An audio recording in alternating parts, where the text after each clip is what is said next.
I'm Wesley Morris, and this is take two, and I'm doing it alone this week because Ty Burr is on vacation.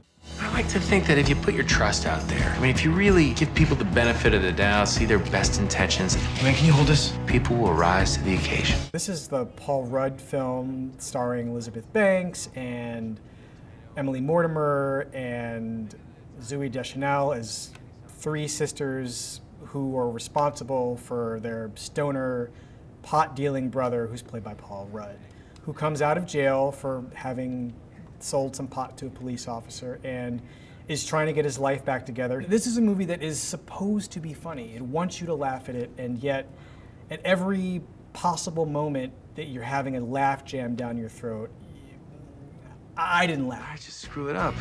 On top of it all, I broke down and smoked with the kid that lives across the street from me. Okay, I didn't just hear that. I said I broke down, I went and smoked with the kid that lives across the street from me. You don't tell your parole officer that you just got high. Can you forget I said that? The gist of the movie is basically that this grown man has to get his act together and sort of grow up a little bit.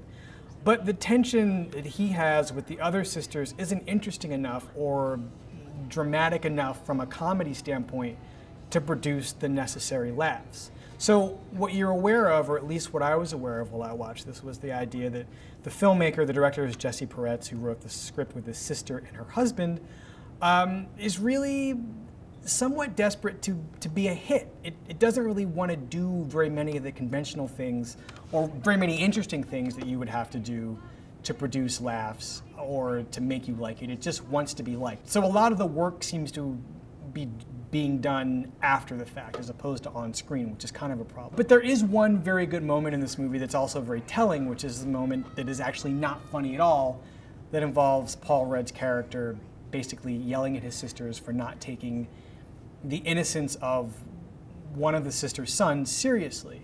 But it's kind of a weird gag since it ultimately doesn't really go anywhere dramatically, and you realize the game that they're playing is charades, which in some way is kind of what this movie is. That's Our Idiot Brother, and I'm Wesley Morris. That was take two.